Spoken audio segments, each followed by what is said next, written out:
അസ്സലാമു അലൈക്കും വറഹ്മത്തുള്ളാഹി വബറകാതുഹു. അപ്പോൾ കിതാബു ബിലാലിൻ്റെ പുസ്തകം.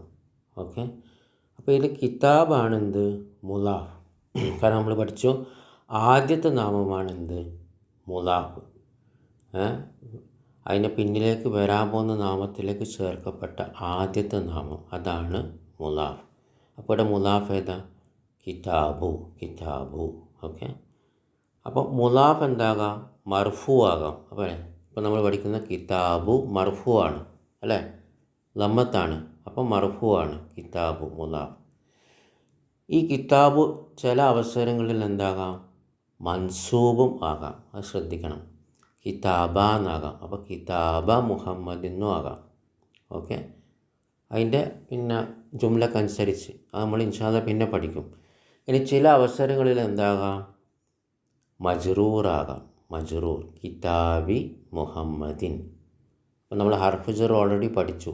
ഹർഫ് ജറുകളാണ് ഒരു കാരണം തൊട്ടടുത്ത് വരുന്ന ഇസ്മു മജ്റൂറാകാൻ. അപ്പോൾ ഫി കിതാബി മുഹമ്മദിൻ ഉണ്ടോ? ഫി ഹർഫ് ജർ, കിതാബി ഇസ്മു മജ്റൂർ.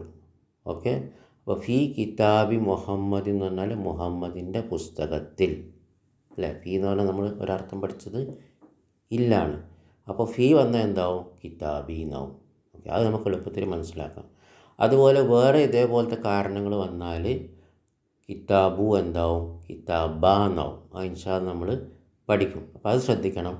കിതാബു എന്നുള്ളത് എന്താകാം? കിതാബ എന്നാകാം, കിതാബി എന്നാകാം. ഓക്കെ, അതൊരു നിയമം. ഇനി വേറൊരു നിയമം എന്താ? മുലാഫിന് തൻവീൻ ഉണ്ടാകില്ല. മുലാഫിന് എന്തില്ല? തൻവീൻ ഉണ്ടാകില്ല. അപ്പോൾ നിങ്ങൾ പിന്നെ ഇവിടെ ശ്രദ്ധിച്ചോ, ഇവിടെ എന്താ? ശ്രദ്ധിച്ചോ, കിതാബൂന അല്ലേ, കിതാബുൻ എന്നല്ല. പിന്നെയോ കിതാബു. അപ്പോൾ എന്താ? തൻവീന് ഉണ്ടാവില്ല. കിതാബിന് ഉണ്ടാവില്ല, തൻവീൻ ഉണ്ടാവില്ല. അപ്പോൾ തൻവീൻ ഇല്ലാണ്ട് മർഫു ആയിരിക്കും കിതാബു. തൻവീൻ ഇല്ലാണ്ട് മൻസൂബാകാം കിതാബ. തൻവീൻ ഇല്ലാണ്ട് മജ്റൂറാകാം കിതാബി. തൻവീൻ ഉണ്ടാവില്ല മുലാഫിന്. ഓക്കെ, അപ്പോൾ അതൊരു നിയമമാണ്. പിന്നെന്തുവാണ്? മുലാഫിന് അലിഫ്ലാം ഉണ്ടാവില്ല. അപ്പോൾ അതും ശ്രദ്ധിക്കണം. നിങ്ങളിവിടെ നോക്ക്, കിതാബു അൽ കിതാബു എന്ന് എഴുതിയിട്ടുണ്ടോ? ഇല്ല, കിതാബു. അപ്പോൾ എന്താ? കിതാബിന് എന്തില്ല? അലിഫ്ലാം ഇല്ല. അപ്പോൾ അലിഫ്ലാം ഇല്ലാണ്ടാണ് മുലാഫ് എഴുതാം. അപ്പോൾ രണ്ട് പ്രധാനപ്പെട്ട നിയമങ്ങൾ എന്താ? ഒന്ന്, അലിഫ്ലാം ഉണ്ടാവില്ല. അപ്പോൾ അൽ കിതാബു ബിലാൽ എന്ന് പറയൂല. മറ്റൊന്ന്, തൻവീൻ ഉണ്ടാവില്ല. കിതാബുൻ ബിലാൽ എന്ന് പറയൂല. ഓക്കെ, കിതാബുൻ ബിലാൽ എന്ന് പറയില്ല. പിന്നെ എന്തേ പറയുള്ളൂ? കിതാബു ബിലാലിൻ. ഓക്കെ, ഇനി മുലാഫിലേഹിൻ്റെ പ്രത്യേകത എന്താ? മുലാഫിലേഹി എപ്പോഴും മജ്റൂറായിരിക്കും. മുലാഫിലേ എന്തായിരിക്കും? എപ്പോഴും മജ്റൂറായിരിക്കും. അപ്പോൾ ഇവിടെ എന്താ ശ്രദ്ധിച്ചേ?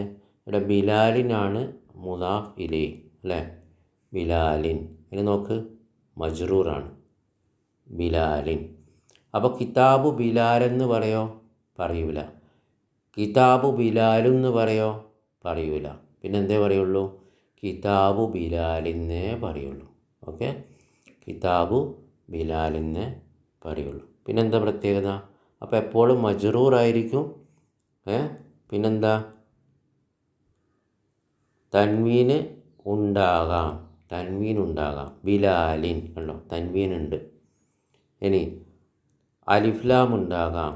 ഓക്കെ, ഉദാഹരണം എന്താ? മക്തബുൽ മുദർരിസി. നമ്മൾ നേരത്തെ പഠിച്ച ഉദാഹരണം തന്നെ, ടീച്ചറുടെ മേശ. അപ്പോൾ അൽ മുദർരിസി കണ്ടോ, അലിഫ്ലാം ഉണ്ടാകാം. അപ്പോൾ അലിഫ്ലാം വന്ന് ഓട്ടോമാറ്റിക്കലി എന്തായി? തൻവീന് പോകും. അൽ മുദർരിസി, സീനിന് തൻവീനില്ല. അപ്പോൾ ബിലാലിൻ തൻവീന് വരാം. അൽ മുദർരിസി അല്ല് വന്നുകൊണ്ട് തൻവീൻ എന്താകാം? പോകാം. ഓക്കെ, അപ്പോൾ മുലാഫിലേക്ക് എന്താണ്? അങ്ങനെയാണ് പ്രത്യേക നിയമങ്ങൾ. പക്ഷെ എപ്പോഴും മജ്റൂറായിരിക്കും.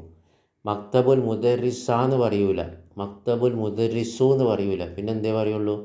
മക്തബുൽ മുദർരിസി എന്നേ പറയുള്ളൂ. എപ്പോഴും മജ്റൂറായിരിക്കും.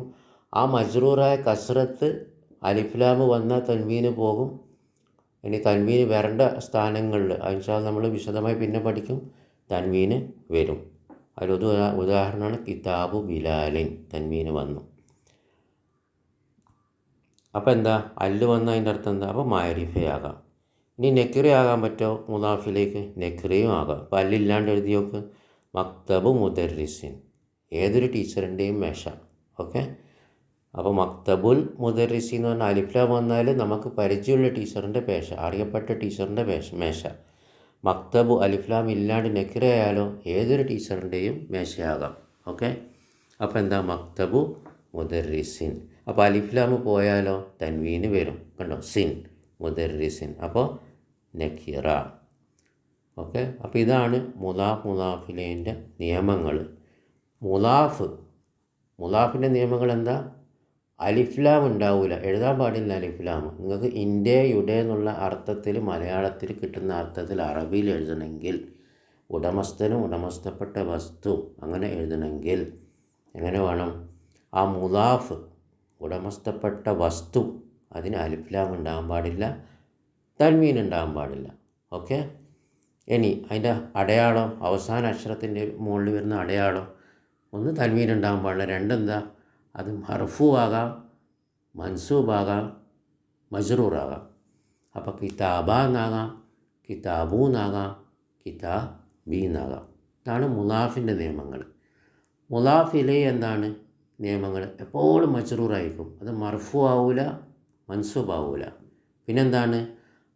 മാരിഫിയാകാം, അലിഫ്ലാം ഉണ്ടാകാം, അലിഫ്ലാം ഇല്ലാതിരിക്കാം, നക്കിറയാകാം. പിന്നെന്താണ്?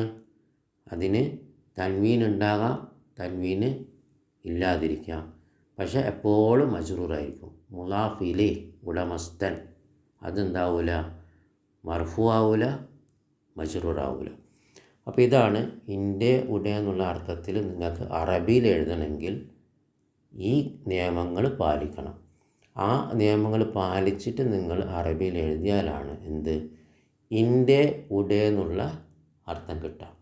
ഓക്കെ, അപ്പോൾ അൽഹംദുലില്ലാ ഇപ്പോൾ മെല്ലെ കാര്യങ്ങൾ മനസ്സിലാകുന്നുണ്ട്. അപ്പോൾ നമ്മളിനി പുസ്തകത്തിലേക്ക് പോകുമ്പോഴും ഉദാഹരണങ്ങളിലേക്ക്, നിരവധി ഉദാഹരണങ്ങളിലേക്ക് പോകുമ്പോൾ എന്താവും? ഇത് ഇൻഷാ അല്ലാഹ് ക്ലിയറാകും. പിന്നെ നമ്മൾ എന്താക്കും? മെല്ലെ നമ്മൾ ഖുർആനിലേക്കും ഇൻഷാ അല്ലാഹ് പോകും. ബാറക്കല്ലാഹു ഫീക്കും.